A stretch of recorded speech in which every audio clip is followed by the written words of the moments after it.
dari kelompok 4. berikut kami akan menampilkan video kami tentang disiplin spiritual di sekolah. Selamat menyaksikan.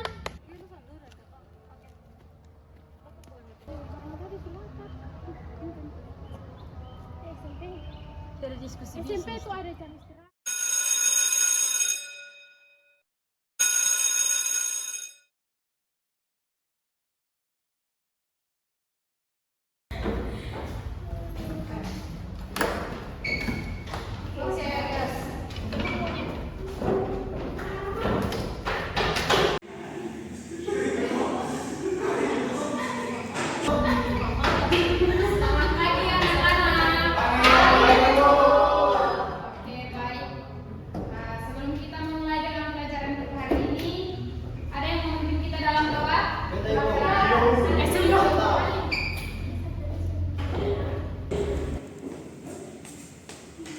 Teman-teman, mari kita berdoa.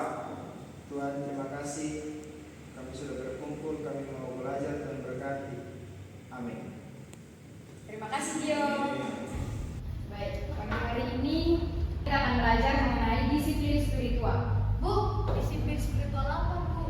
Oh, yang dimaksud di sini adalah disiplin spiritual dalam lingkungan sekolah Virgi.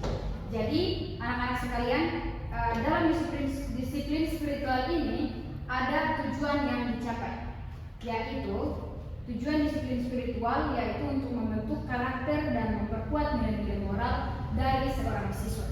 Kemudian dalam disiplin spiritual juga ada beberapa tujuan yang dipisahkan. Misalnya tujuan utama yaitu mengatakan kesadaran spiritual, dan yang kedua mengembangkan karakter positif, dan kemudian ada juga tujuan spesifik. Nah, dalam tujuan spesifik ini yaitu meningkatkan kesadaran diri, kemudian mengembangkan kemampuan mengelola emosi, kemudian yang ketiga meningkatkan rasa empati dan kerjasama, dan yang terakhir yaitu mengembangkan kemampuan refleksi dan evaluasi dari siswa.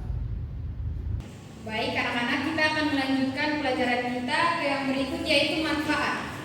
Di sini ada beberapa manfaat. Masuk.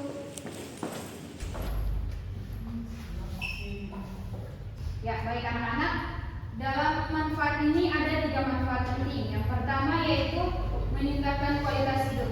Nah, di sini membantu siswa untuk memiliki kualitas hidup yang lebih baik dengan mengembangkan kesadaran spiritual dan karakter positif. Kemudian yang kedua yaitu meningkatkan prestasi akademik. Nah, ini membantu siswa untuk memiliki prestasi akademik yang lebih baik dan mengembangkan kemampuan emosional dan meningkatkan kesadaran diri. Kemudian yang ketiga yaitu yang terakhir yaitu meningkatkan hubungan sosial. Dan di sini membantu siswa untuk memiliki hubungan sosial yang lebih baik dengan mengembangkan kemampuan kerjasama dan rasa empati. Oke, sekarang kita akan masuk pada dampak baik dan buruk yang ada dalam disiplin spiritual. Dampak baik ketika kita melakukan disiplin spiritual dan dampak buruk ketika kita tidak melakukan disiplin spiritual. Ada yang mau membantu Ibu untuk menjelaskan dampak baik dari disiplin spiritual? Oke, misalnya silakan. Jadi dampak baik yang terjadi jika kita melaksanakan disiplin spiritual itu yang pertama adalah meningkatkan kesadaran moral. Jadi disiplin spiritual ini dapat membantu siswa untuk memahami akan nilai-nilai moral dan juga etika, sehingga mereka dapat membuat keputusan yang lebih baik lagi. Oke, terima kasih. Mungkin ada lagi yang mau menjawab? Oke, silakan. Yang kedua itu mengembangkan empati dan pengertian. Nah, jadi siswa-siswa itu diajarkan untuk saling mencintai perbedaan dan menghargai perbedaan, sehingga mereka dapat menciptakan rasa pengertian dan saling merasa peduli. Ada lagi? Silakan. Meningkatkan rasa tanggung jawab, di mana disiplin spiritual dapat membantu siswa dalam bertanggung jawab baik terhadap dirinya sendiri, kepada orang lain, dan lingkungan.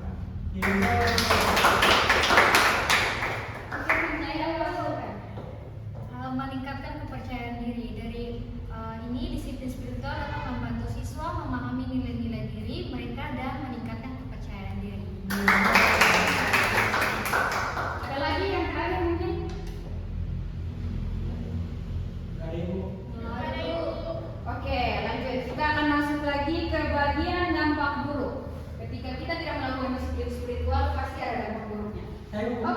langsung saja siap.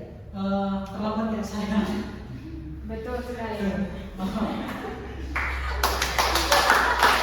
Jadi contoh ya teman-teman, itu adalah salah satu dampak buruk ketika kita tidak mengikuti disiplin spiritual. Mungkin ada lagi yang mau menjelaskan? Saya dulu Oke, ada silakan. kehilangan fokus, Bu. Contohnya sulit berkonsentrasi saat belajar. Betul. Saya mau Oke, ya, ayo.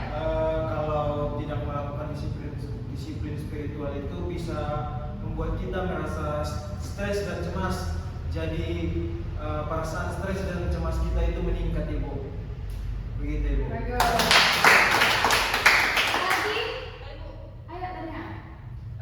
Ada krisis identitas. Contohnya itu kebingungan tentang diri dan tujuan hidup sendiri. Bagus.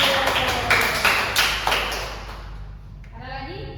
Saya mau Ayo silakan Putri. hubungan sosial kita buruk karena kita sulit membangun hubungan dengan teman. Betul sekali.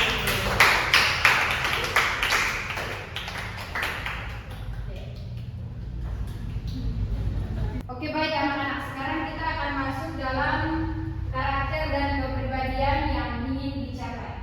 Jadi anak-anak, dalam karakter dan kepribadian yang ingin dicapai ini ada 4 karakter dan kepribadian. Yang pertama yaitu karakter moral dan etika. Nah, dari karakter moral dan etika ini terbagi menjadi beberapa bagian, yaitu jujur, bertanggung jawab, disiplin, peduli, dan yang terakhir yaitu sopan santun. Kemudian yang ketiga, karakter akademik. Mungkin ada yang bisa kasih contoh karakter akademik itu seperti apa? Oke, bisa silakan. Kritis. Ya, bagus. Ada lagi? Saya, Bu. Ya, apa? Kreatif, Bu. Ya, bagus. Saya Bu, mandiri. Ya, betul sekali. Ada lagi? Saya Bu, Ya, ini siapa? Kerja keras. Ya, bagus. Itu adalah contoh-contoh dari karakter akademik. Sekarang kita masuk pada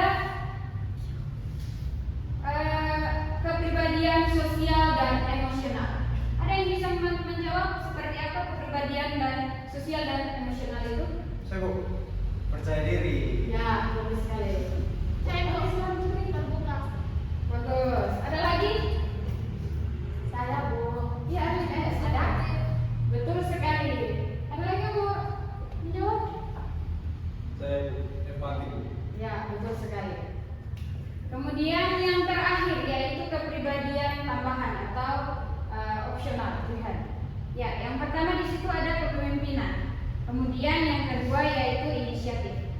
Terus yang ketiga ada yang bisa menjelaskan yang ketiga ini apa? Oke, misal ayo saya berpikir global. Ya, bagus.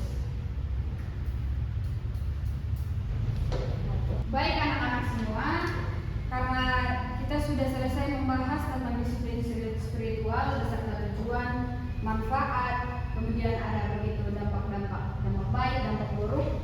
Mungkin ada yang mau bertanya? Saya Bu. Oke, siap. Ibu mau nanya saya tentang gimana sih contoh disiplin spiritual kita di sekolah? Aku mau ngerti.